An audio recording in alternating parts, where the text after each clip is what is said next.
오늘 우리에게 주시는 하나님의 말씀은요, 사도행전 3장 1절에서 10절의 말씀입니다. 저와 여러분이 한 절씩 교독하겠습니다. 제9시 기도 시간에 베드로와 요한이 성전에 올라갈새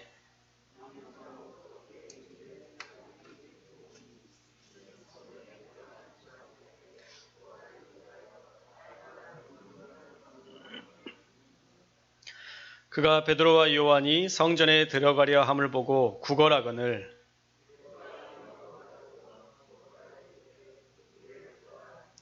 그가 그들에게서 무엇을 얻을까 하여 바라보거늘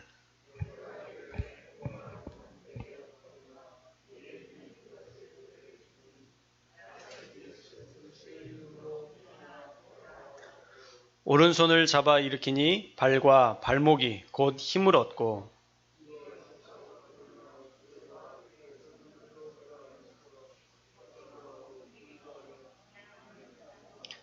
모든 백성이 그 걷는 것과 하나님을 찬송함을 보고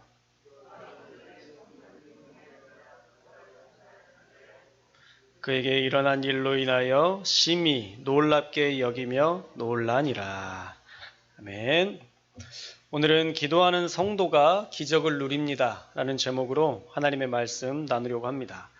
성령 강림 사건을 경험한 후에 초대교회에 나타난 많은 표적에는요, 그 특징이 있습니다.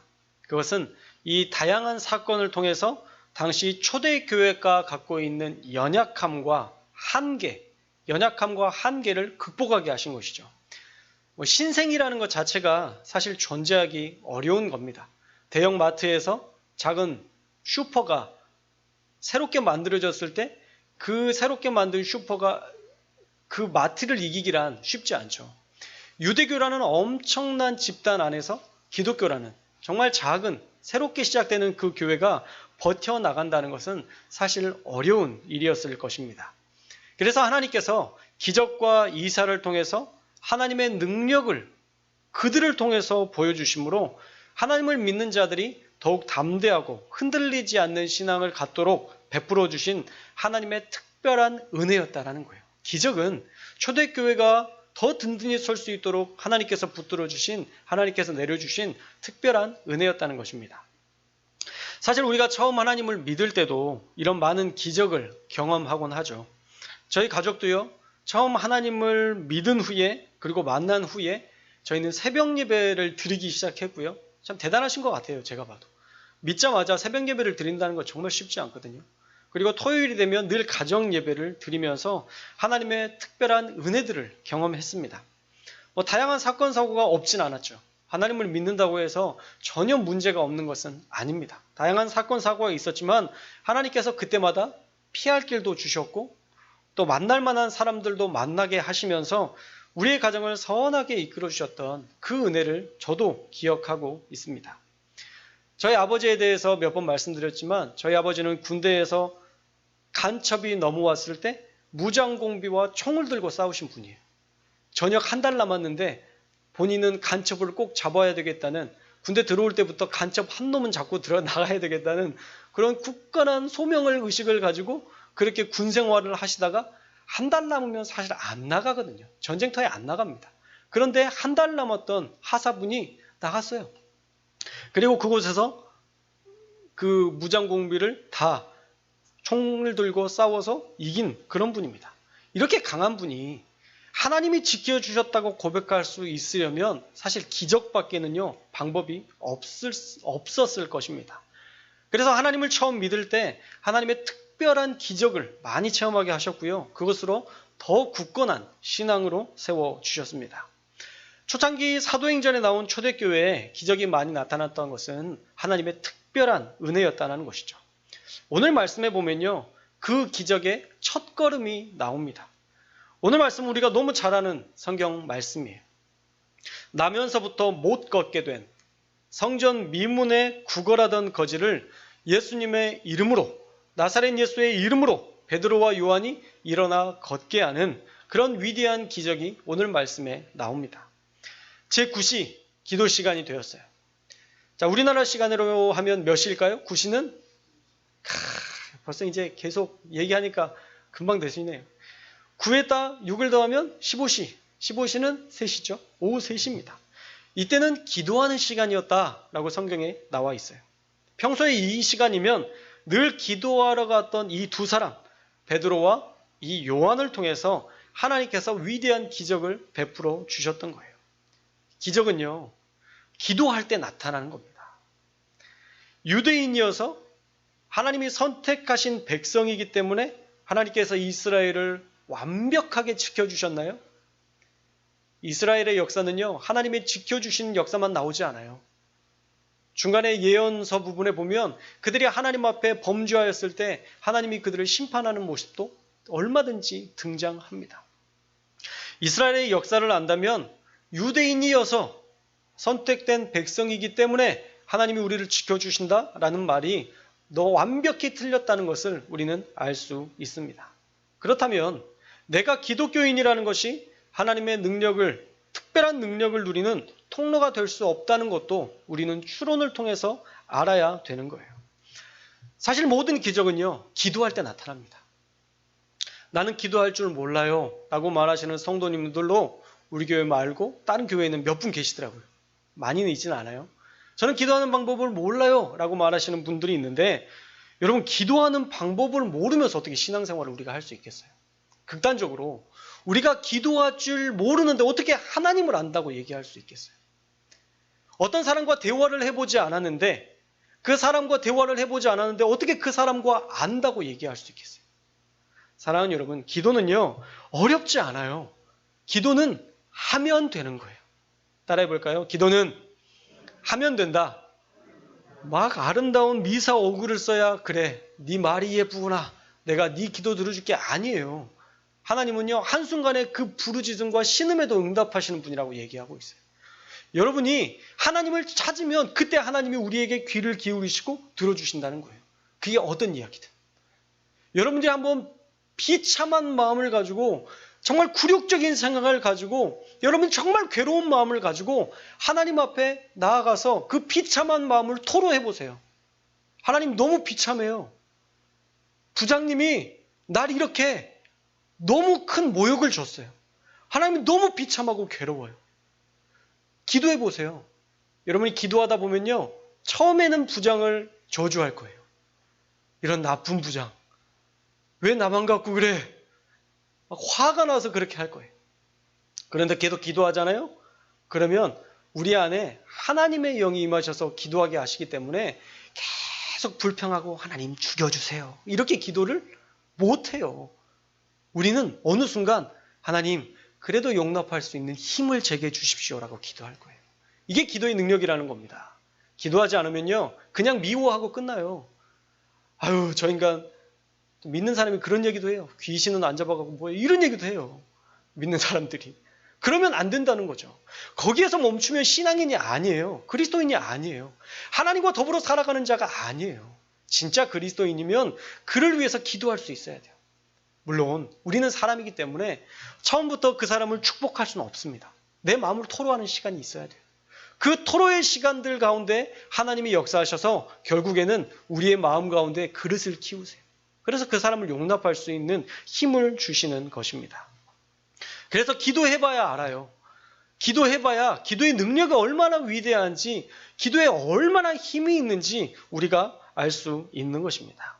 아무리 제가 설교해도요, 여러분이 돌아가서 기도하지 않으면 이 모든 말들은 허공에 사라지는 아무것도 아닌 게 돼요. 사랑하는 여러분, 꼭 여러분의 자리에서 한번 기도해 보시기 바랍니다. 여러분이 기도 제목 가지고 한번 기도해 보셨으면 좋겠어요. 저는 지금도 형편이 어려워지고 숨이 막혀올 때면 하나님께 기도합니다. 하나님, 이제 진짜 방법이 없네요. 하나님께서 돕는 자를 보내주십시오. 하나님 앞에 기도하면요, 정말 신기하게 그 한 주 안에 하나님께서 돕는 사람들을 꼭 보내주세요. 꼭 보내주십니다. 갑자기 목사님 잘 지내시죠? 전혀 뜬금없는 그런 분들이 저한테 연락이 와서, 예, 잘 지내고 있어요. 권사님도 잘 지내시죠? 제가 갑자기 이렇게 목사님이 생각나서 잘 지내시죠? 예, 잘 지내요. 쭈뼛쭈뼛 하다가 목사님 계좌 하나 보내주세요. 그렇게 저에게 문자가 와요. 왜요? 그랬더니 계속 목사님을 생각나게 하시네요. 기도하는 중에 계속 생각나게 하시네요. 목사님 제가 좀 보내드려도 될까요? 하나님 응답이잖아요. 제가 기도했고 하나님이 또 다른 사람에게 감동을 주셨고 그분을 통해서 도움을 받는 거니까 이건 하나님의 역사예요. 제가 비참한 게 아니에요. 제가 동정받는 게 아니에요. 이건 하나님이 일하신 특별한 은혜예요. 저는 그런 은혜에 대해서 은혜로 받습니다. 너무 감사합니다. 그리고 저는 잊지 않고 계속 기도해요. 하나님, 이제 저와 떨어져서 저와 상관도 없는 사실은 나와 다시 만날 수 있을지도 없을지도 모르는 이런 상황 속에서도 저를 기억하고 저를 위해서 기도해 주시고 이렇게 도와주신 이 귀한 성도를 하나님 책임져 주시고 하나님 끝까지 하나님 동행해 주십시오. 저는 그 자리에서 축복해요. 또 잊어버릴 수도 있으니까. 하나님의 역사는요, 신기하게 그렇게 때를 따라 넉넉히는 주시지 않아요. 아시죠? 우리 하나님이 갑자기 막 풍성하게 채워주셔가지고 막 더 이상 기도하지 않아도 막 물질적으로 채워주시지는 않아요. 왜냐하면 그러면 죄 짓거든요. 우리는 다 똑같아요. 나한테 이런 건 줘보세요. 얼마든지 저는 하나님의 뜻대로 살 수 있어요. 1억 딱 생기면 뭔 차부터 살까 생각해요. 우리 생각이 그래요. 우리 마음이 그렇다니까요. 우리의 생각이 벌써 하나님을 위해서 무엇을 할까를 생각하기보다 이제 어떻게 써야지? 이 돈을 가지고 뭘 해야지? 어떻게 하면 내가 행복해질 수 있을지를 고민하게 돼요. 그래서 하나님이 우리에게 그렇게 많은 것을 주시진 않습니다. 그러나 저와 여러분이 때를 따라 하나님 앞에 기도하면요, 하나님이 우리 가운데 놀라운 은혜로, 놀라운 기적으로 소소한 은혜와 사랑으로 우리와 함께 하신다는 것을 저와 여러분들이 꼭 믿었으면 좋겠습니다. 간혹 기도하지 않았는데도 기적이 나타나는 경우도 있어요. 기도하지 않았는데도 잘 되는 일들이 있어요. 그건요, 따라해 볼까요? 일시적 은혜. 일시적 은혜. 그건 일시적인 은혜예요. 오래 안 가요. 기도하지 않았잖아요. 유통기한이 짧아요. 그 은혜는 일시적이고 지속적이지 않습니다. 그 시기가, 짧은 시기가 지나면 효력이 없어요. 그러므로 여러분이 기도하셔야 됩니다. 여러분의 입술을 내어서 기도하셔야 돼요.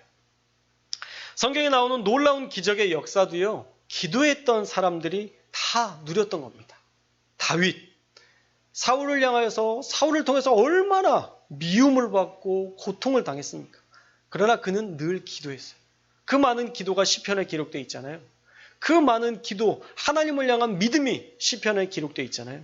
다니엘, 늘 기도했습니다. 그를 죽이려 했지만, 많은 사람들이 모함해서 죽이려 했지만 그는 창문을 열고 하나님 앞에 기도했어요. 하나님이 기도하면 도와주실 것이다. 유대인의 땅도 아니에요. 포로로 간 땅에서 창문을 열고 기도할 정도의 담대함은요, 사실 기도하는 사람이 가지는 위대한 담대함이고요. 그 정도의 담대함이라면 하나님이 안 도와주실 수가 없으셨을 것입니다. 많은 선지자들도 마찬가지죠. 그들 역시도 기도할 때 기적을 경험했습니다. 베드로, 요한도요, 오후 3시 기도 시간에 늘 기도했는데 오늘은 이상하게 매일 만났던 한 사람, 성전 미문에 앉아 구걸하는 이 거린에게 이상하게 주목하게 돼요. 2절 말씀을 함께 읽어볼까요? 2절 말씀 시작. 나면서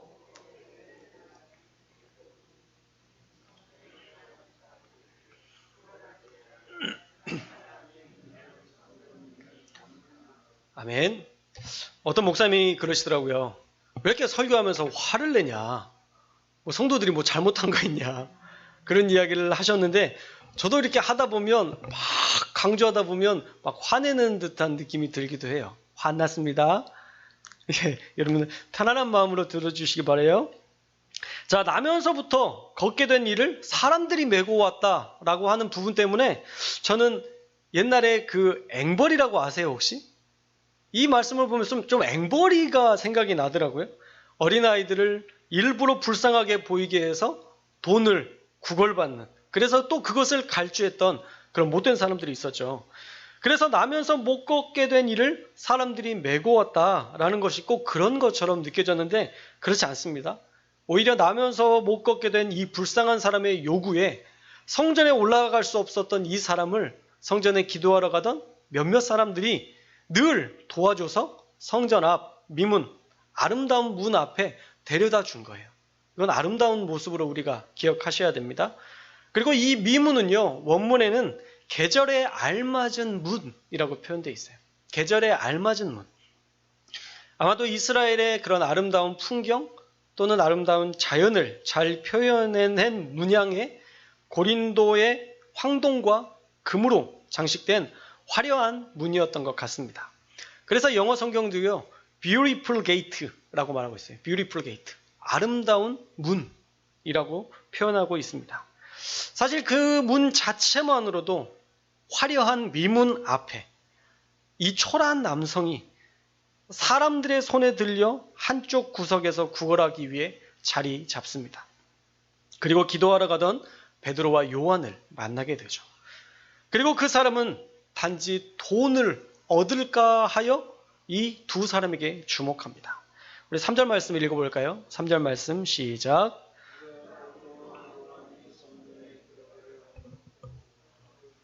아멘. 자, 베드로와 요한에게 구했던 것은 뭐예요? 돈이에요. 그냥 돈을 구했습니다. 이 사람에게는 하루하루 살아가는 게 삶의 목적이었고 존재의 이유였어요. 먹고 사는 것. 그 당시는 더 그렇겠죠. 그 당시에 굶어 죽는 사람들도 대단히 많았다라는 요세푸스의 기록이 있기 때문에 이 사람 역시도 하루하루 연명하는 것이 가장 중요한 삶의 목적이었을 거예요. 그래서 베드로와 요한이 뭔가 줄 수 있는 사람이 아닐까라고 주목하고 본 것이죠. 그런데 베드로와 요한은 돈이 아니라 다른 것에 관심을 갖고 이 사람을 주목하기 시작합니다. 우리 4절 말씀도 읽어볼까요? 4절 말씀 시작. 베드로가 요한과 더불어 주목하여 이르되 우리를 보라 하니. 아멘. 자, 베드로와 요한이 먼저 이 사람을 주목합니다. 관심을 갖고 주의 깊게 응시한 거죠. 아마도 그 사람을 주목했다기보다는 그 사람을 향한 하나님의 마음, 성령께서 주시는 감동에 더 집중했을 것입니다. 저도 신방을 할 때 그렇게 하거든요. 신방하면서 이야기를 나누지만 성령님, 제가 어떤 이야기를 해주어야 합니까? 하나님, 제가 어떤 부분을 가지고 위로해 줘야 됩니까? 하나님, 어떤 기도를 해야 되나요? 저도 신방을 하면서 정말 깨어서 하나님의 음성을 들으면서 대화하려고 합니다. 이게 사실은 되게 쉽지 않은 일인데 아마 베드로와 요한도 성령의 음성에 집중하면서 이 구걸하는 이 사람을 주목해 봤을 거예요. 그래서 주목해서 이 사람을 보는 것 같지만 한편으로는 성령께서 하시는 말씀에 더 민감하게 기도하면서 살핀 후에 베드로와 요한은 이 구걸하는 사람에게 한마디 합니다. 우리를 보라. 우리를 보라. 너도 우리를 주목하고 집중하라는 거죠. 그래서 서로 간에 눈싸움이 시작됩니다. 5절 말씀을 볼까요? 5절 말씀에 보면 그가 그들에게서 무엇을 얻을까 하여 바라보거늘 이라고 되어 있죠. 한쪽은 돈을 줄까 해서 기대하는 마음으로 보고 있고 베드로와 요한은 하나님 이 사람을 향해서 어떤 일을 하기를 원하십니까? 라고 물으면서 주목하고 있다가 하나님께서 우리를 보라 라고 선포해라 라는 마음을 주셨을 때 우리를 보라 라고 말했다는 거죠. 사실 구걸하는데 구걸 안 해보셨죠? 저도 안 해봤는데 만약 우리가 구걸한다고 가정했을 때 내 쪽을 누군가가 빤히 쳐다보면서 지나간다면 어떨까요? 기대가 되겠죠? 내심 기대가 될 거예요. 뭘 주려고 하지? 이런 마음, 이런 기대감이 증폭될 것입니다. 더욱이 이 두 사람이 빤히 쳐다보는데 뭔가 애틋한 사랑의 눈빛으로 바라보니까 야, 오늘은 되는 날이구나. 오늘은 동전이 아니라 수표가 나올 수도 있겠다. 이런 기대감에 이 사람은 가득 찼을 거예요. 야, 오늘은 대박이다. 이런 감동에 휩싸일 즈음에 베드로가 전혀 뜻밖의 이야기를 이 사람에게 하고 있는 거예요. 우리 6절의 말씀을 읽어보겠습니다. 6절 말씀 시작.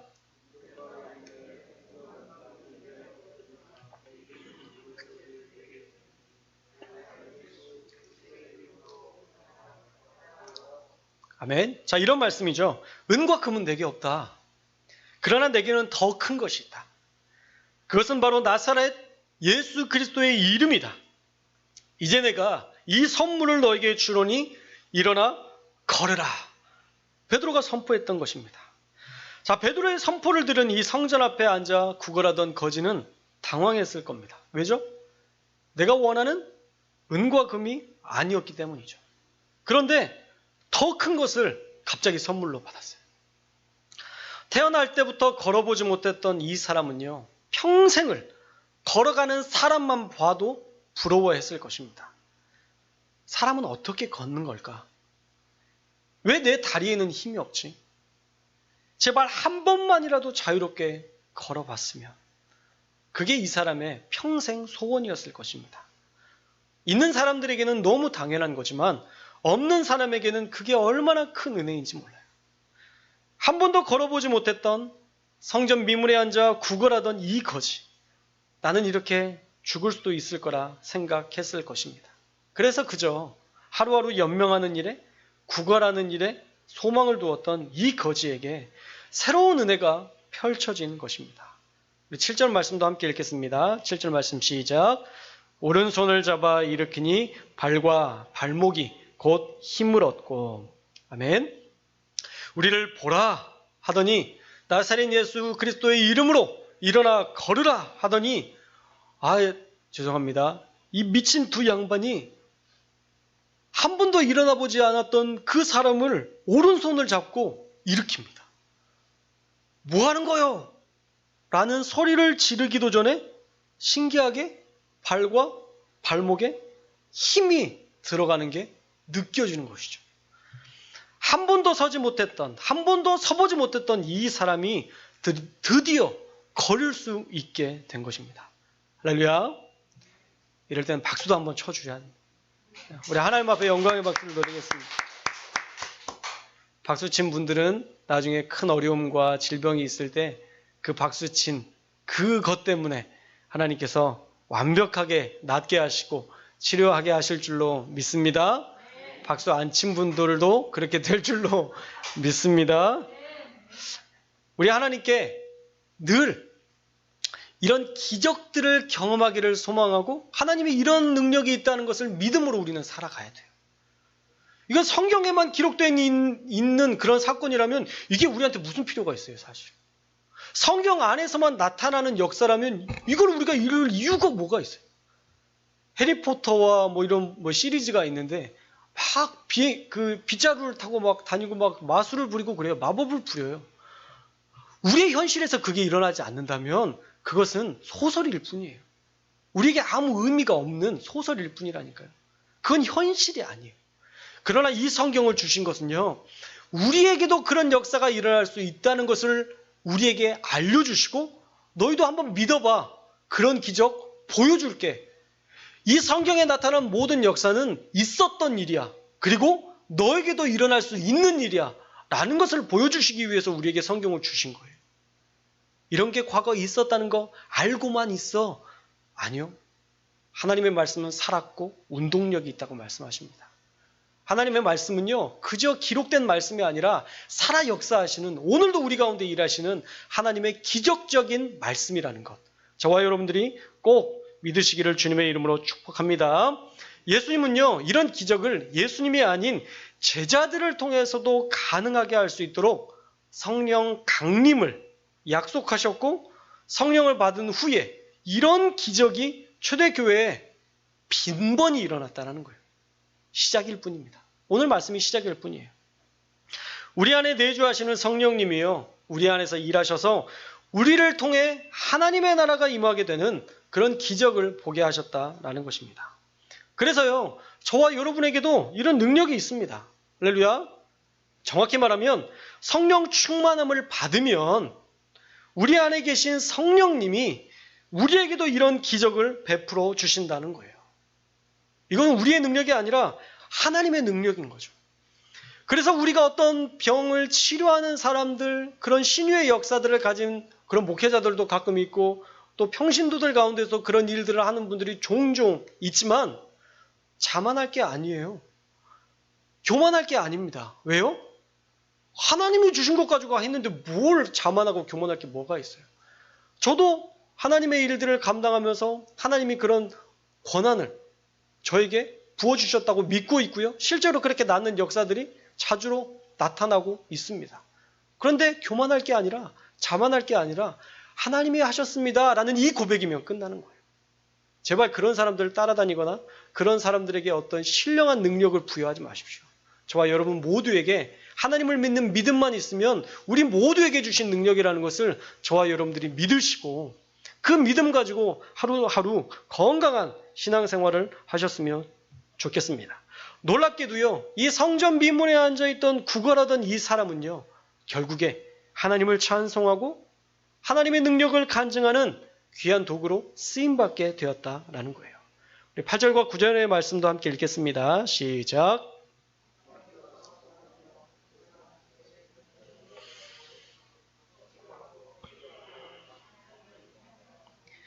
모든 백성이 그 걷는 것과 하나님을 찬송함을 보고. 아멘. 자, 말씀을 보면요, 처음엔 어리둥절하겠죠.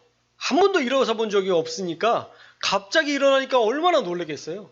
그래서 어리둥절해서 뛰기도 하고 서기도 하고 저기도 갔다가 여기도 갔다가, 우와 뭐야? 이게 뭐지? 우리나라 말이 정말 잘 표현한 것 같아요. 이게 꿈이야 생시야? 정말 그런 생각이 들었을 것입니다. 그런데 정신이 들었을 때, 이 사람이 정신이 들었을 때 이 고침받은 사람이 뭘 했죠? 하나님을 찬송했다고 얘기하고 있어요. 할렐루야. 하나님을 찬송했대요. 저는 이 말씀 중에 이 사람이 하나님을 찬송했다는 것에 주목해야 된다고 생각했어요. 어쩌면 베드로와 요한이 예수 그리스도의 이름으로 고쳐주었다는 것보다 이 성전 미문에 앉아 구걸하던 이 사람이 평소에 얼마나 간절한 마음으로 나도 하나님의 은혜로 하나님의 기적을 주시기를 원한다는 그 마음으로 기도했을지에 대해서 우리가 주목해야 한다라는 생각이 들었습니다. 지나가던 베드로와 요한의 발걸음을 멈추게 하고 성령께서 그를 고치라 명령하신 말씀에 순종했던 그 배경 뒤에는요, 이 성전 미문에 앉아 늘 기도했던 한 사람, 이 고침받은 사람의 간절한 기도가 있었다는 것이죠. 그것을 어떻게 추론할 수 있나요? 이 사람은요, 고침받자마자 자기가 걸을 수 있다는 것을 신기해하다가 정신이 들었을 때 가장 먼저 했던 게 뭐예요? 하나님을 찬송했다라는 거예요. 하나님이 하셨습니다. 하나님이 나를 낫게 하셨습니다. 이 고백은요, 평소 때 하나님 고쳐주십시오 라고 기도했던 사람이 할 수 있는 거예요. 기도하지 않았던 사람은 어때요? 우와, 어떻게 나왔지? 저번에 한의사 만나서 침 맞았는데 그게 효용이 있었나? 저번에 양약으로 먹었던 그 약이 맞나? 뭐지? 안 믿는 사람들은, 하나님께 기도하지 않았던 사람들은요, 모든 삶의 정황을 속에서 기적을 끌어내려고 해요. 그러나 하나님을 믿고 하나님께 기도했던 사람은요, 다른 거 다 제치고 하나님이 하셨습니다. 하나님이 하신 일입니다. 이렇게 고백할 수 있다는 거죠. 성전 앞에서 걸어가는 사람들을 보며 주눅들지 않고 나도 저들처럼 하나님께서 고쳐주실 줄 믿으며 기도의 시간에 구걸도 할 수밖에 없었지만 그도 기도했기 때문에 다른 데가 아니라 성전 앞에서 구걸했다는 거. 다른 데 가서도, 시장에 가서도 구걸할 수 있었지만 굳이 성전 앞에서 구걸했다는 것과 또한 그가 기도했기 때문에 하나님이 낫게 하셨을 때 하나님을 찬송했다는 그것을 보면 저는 이 사람 역시도 하나님 앞에 진실한 마음으로 낫게 해주시기를 기도했던 그 기도가 있었기 때문에 베드로와 요한을 통해서 역사하신 것이다 라고 생각해 보게 됩니다. 저는 오늘 나눈 사도행전 3장의 핵심 단어는요, 기도라 생각할 수 있을 것 같아요. 평소에 기도하러 올라갔던 베드로와 요한, 늘 성전 미문에 앉아 성전에 기도하러 올라가던 사람들을 부러워하며 그 입구에서라도 하나님 앞에 늘 기도하면서 하나님, 저도 걷게 해주십시오. 하나님의 능력으로 저도 걷게 해주십시오. 매일마다 외치고 부르짖었던 그 간절함, 이 두 기도가 만나서 기적을 만들었다라는 거예요. 결국 기적은요, 기도하는 자가 누리는 것입니다. 할렐루야. 우리는 2달간 말씀의 능력을 성경 통독을 통해서 경험했습니다. 그리고 이제는요, 기도의 능력을 보여주시기 위해서 우리에게 사도행전의 말씀을 살펴보게 하신 게 아닌가라는 라는 생각이 들어요. 여러분, 이번 주는 기도의 능력을 경험해 보면 어떨까요? 기도가 우리의 인생에 얼마나 필요한 것인지 저와 여러분이 경험해 볼 수 있기를 주님의 이름으로 축복합니다. 신앙생활을 하면서요, 우리는 늘 딜레마에 빠집니다. 저희 가정을 이야기해 볼까요? 저희 어머니는요, 기도하면 된다파였어요. 기도하면 된다파. 저희 아버지는요, 기도만 한다고 되냐파였어요. 이해가 확 되시죠? 기도만 한다고 되냐파. 이 두 당파가 전혀 성격이 달랐죠. 그래서 저는 어린 시절에 이 두 당파가 치열하게 싸우는 것들을 자주 목격했습니다. 그런데 한참 전에 아버지가 기도하면 된다파에 입당하셨습니다. 그리고 이제는 어머니와 함께 기도에 전념하십니다. 기도해보니까 뭘 해도 그 끝은 되는데 기도 안 하니까 뭘 해도 소용이 없다는 것을 너무 분명하게 깨달으신 것 같아요. 저는 우리 성도님들이 이 진리를요, 오랜 시간 몸을 통해서 겪지 마시고 삶을 통해서 겪지 마시고 오늘 말씀을 통해 믿으심으로 저와 여러분 모두가 기도하면 된다파에 오늘부로 다 입당하시기를 주님의 이름으로 축복합니다. 그래서 기도하실 수 있기를 바라요. 남의 기도는 한계가 있어요. 새벽마다 저와 우리 새벽기도 중보자들이 여러분들을 위해서 또 특별히 고통당하는 성도들을 위해서 마치 내 기도 제목처럼 기도해 주고 있습니다. 저희 부모님도 저희 장모님도 여러분들을 위해서 어려움이 있을 때마다 여러분을 각자 이름을 부르시면서 기도하고 계세요. 제가 그래서 신방전도사님이라고 제가 명칭하고 있습니다. 늘 함께 우리를 위해서 중보해 주고 계세요. 여러분들 각자 어려움이 있을 때마다 특별히 그 기도 제목 가지고 간절히 기도하고 계십니다. 누군가가 수술했을 때 그 수술한 분들의 이름을 가지고 기도하시고, 누군가 어려움이 있다고 하면 기도하시고, 결혼한다면 기도하시고, 이제 또 기도의 제목이 하나 늘었네요. 우리 종혁 형제와 잔디자매의 기도의 제목, 이제 저희 가정에서도 함께 기도해 줄 것입니다. 많은 사람들이 우리가 서로를 위해서 기도하는 것, 기도의 능력이 있어요. 진심으로 중보하고 있습니다. 우리 새벽 예배자들이 같이 차 타고 이런저런 이야기해보면 매일 기도하고 있죠 라고 그렇게 이야기하고 계세요. 우리가 지금 서로의 기도를 통해서 이렇게 살아가고 있고 세워지고 있고 완벽한 그리스도의 몸을 우리가 이루어가고 있어요. 그런데 기억하셔야 됩니다. 내 기도가 없으면요, 얼마 못 가요. 남들이 기도해 주는 거 아무리 짜내도요, 내 기도 한 방울이 훨씬 더 큽니다. 죄송합니다. 기적은요, 기도하는 사람들의 몫이에요. 새벽에 기도하시는 분들을 보면 고난이 와도 그 문제와 오래 씨름하지 않아요. 우리 교회뿐만 아니라 다른 교회도 마찬가지입니다. 그 기도의 자리를 끝까지 지키시는 분들은 오래 씨름하지 않고 금세 뛰어넘어요. 참 신기해요. 될까 싶은데도 돼요. 그리고 마침내 응답받는 역사를 봅니다. 봐요. 그리고 기도하면서 매일 어려움이 있고 또 어려움이 생기고 그러지만 매일을 살아갈 힘을 얻는 것을 보게 돼요. 말씀을 통해서 다시 일어서고 다시 도전할 용기를 얻는 것을 봅니다. 저와 여러분에게 주신 이 성령 강림 이후의 축복과 이 기적이 우리의 것이 되려면 반드시 기도해야 된다는 사실을 저와 여러분들이 믿으시기 바랍니다. 따라해 볼까요? 기도하는 자가 기적을 누립니다. 이 말씀대로 여러분 한 주간 열심히 기도해서 기적을 경험하는 한 주 될 수 있기를 주님의 이름으로 축복합니다.